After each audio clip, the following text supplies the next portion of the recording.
Tanjiro, a alma de Orishi renascida parte 7, Arco da Montanha Natagumo. Depois da vitória na mansão Tsuzumi, Tanjiro, Zenitsu e Inosuke passaram a ser vistos como uma equipe definitiva. 3 jovens com habilidades diferentes, mas que se completavam em batalha. Foi então que chegou a ordem mais importante e perigosa que receberam até então: seguir para a montanha Natagumo. Relatos indicavam que toda a floresta estava tomada por fios de teias brancas, que pessoas desapareciam ao adentrar o local e que uma presença extremamente forte dominava tudo por ali, algo que, segundo as anotações da corporação, pertencia aos 12 Kizuki, os servos mais poderosos de Muzan. Desta vez não será como antes, avisou Tanjiro, enquanto subiam a trilha íngreme, a caixa com Nezuko firme nas costas. A marca em sua testa brilhava continuamente, pois mesmo de longe ele sentia a energia sombria que vinha da montanha, uma energia que despertava lembranças de batalhas antigas contra inimigos que também serviam ao rei dos demônios. O que está lá em cima é um dos 12 luas. São demônios que possuem uma força e poderes muito além de tudo o que já enfrentamos. São as mãos diretas de Muzan. 12 luas! Gritou Zenitsu, desmaiando de susto ali mesmo, sendo carregado por Inosuke, que por outro lado, só tinha olhos para a emoção da luta que viria. Finalmente! Alguém que vale a pena enfrentar! Exclamou Inosuke, balançando as espadas serrilhadas no ar. Vou despedaçar esse tal de Lu até não sobrar nada. Assim que entraram na floresta, o cenário mudou completamente. Árvores enormes eram cobertas por teias grossas e brilhantes, que brilhavam sob a luz do sol que mal conseguia passar por entre as folhas. O ar era pesado, e logo perceberam o pior. Vários outros caçadores de demônios já estavam lá, mas estavam parados, com os olhos vazios, movendo-se como marionetes, controlados por fios invisíveis que saíam das árvores. Eles estão sendo controlados, percebeu Tanjiro, sentindo o cheiro de magia e de controle ao redor. Não lutam por vontade própria. Temos que ter cuidado para não nos tornarmos alvos também. A família Aranha, como ficaram conhecidos, era composta por vários demônios que agiam como se fossem parentes, cada um com uma função e um poder diferente. A mãe, que controlava os fios. O pai, uma criatura gigante e forte como uma montanha. O irmão mais novo, que envenenava com suas teias. E a irmã, que prendia e queimava suas presas. Mas no topo da hierarquia, escondido na parte mais alta da montanha, estava o verdadeiro líder. Rui, a lua inferior 5. Ele era jovem na aparência, de cabelos brancos e olhos vermelhos, e carregava consigo um orgulho frio e cruel. Para Rui, tudo o que importava era a ideia distorcida de família que ele criara, e a ordem de Muzan. Eliminar qualquer um que usasse os brincos de Anafuda. Finalmente você chegou, disse Rui, quando Tanjiro finalmente conseguiu chegar até ele, após ajudar os amigos a derrotarem os outros membros da família. Inosuke lutava exaustivamente contra o Pai Aranha, usando toda a sua força e agilidade da respiração da besta, enquanto Zenitsu, em seu estado de inconsciência, enfrentava o Irmão Aranha com a velocidade absoluta da respiração do trovão. O mestre Kibutsuji falou sobre você. Disse que você é a reencarnação de um fantasma do passado, a única coisa que um dia o feriu. Você não passa de uma lembrança incômoda que eu vou apagar. Tanjiro ficou de pé, a espada em punho, sentindo todo o poder da lua inferior diante de si.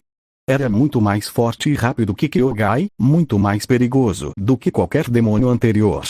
Os fios de Rui eram afiados como lâminas de aço, capazes de cortar pedras e árvores com facilidade, e ele os movia com uma precisão mortal, criando redes de morte por todo lado.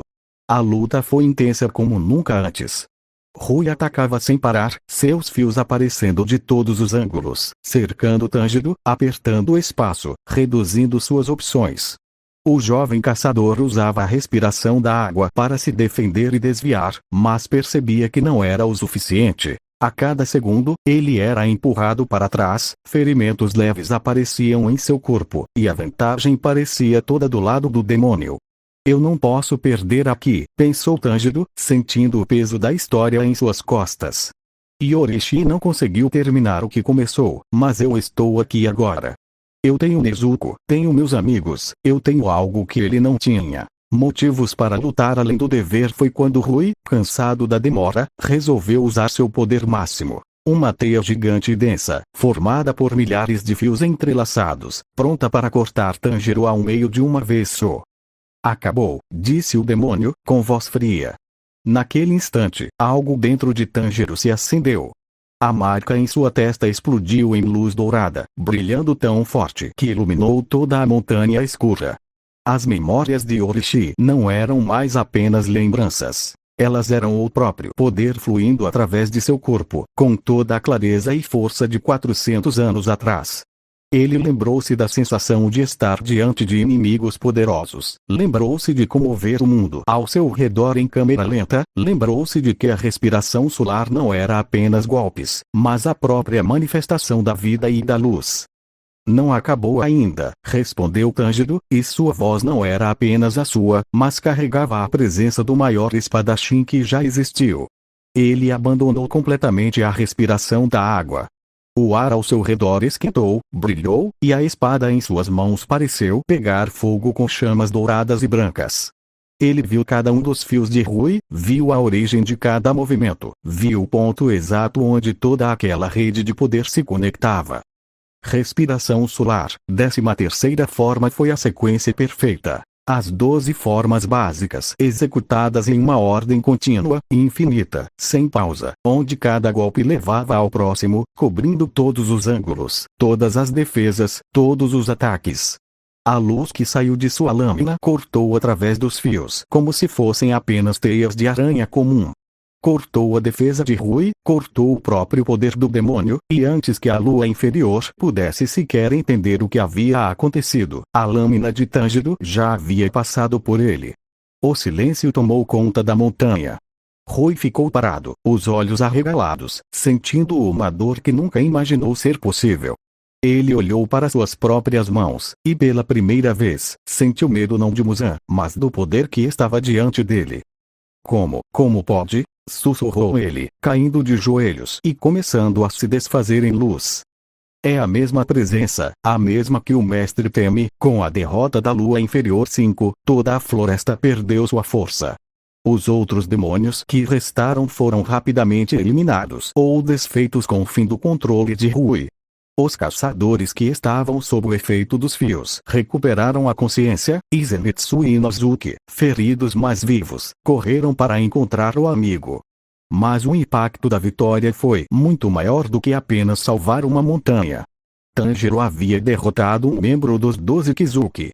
Ele havia provado, para si mesmo e para o mundo, que o poder de Orochi não era apenas uma lenda antiga, mas uma força real, viva e agora mais forte do que nunca, pois estava unida ao coração bondoso e à determinação de um jovem que lutava por amor. E longe dali, no escuro, Muzan Kibutsuji sentiu a morte de Rui. Ele cerrou os punhos, e pela primeira vez em séculos, um sorriso que não era de diversão apareceu em seu rosto. Um sorriso de alerta e de ódio. A reencarnação de Orochi não era apenas uma ameaça. Era agora um inimigo real, que havia derrotado uma lua e que caminhava cada vez mais perto dele. A guerra de séculos finalmente havia começado de verdade.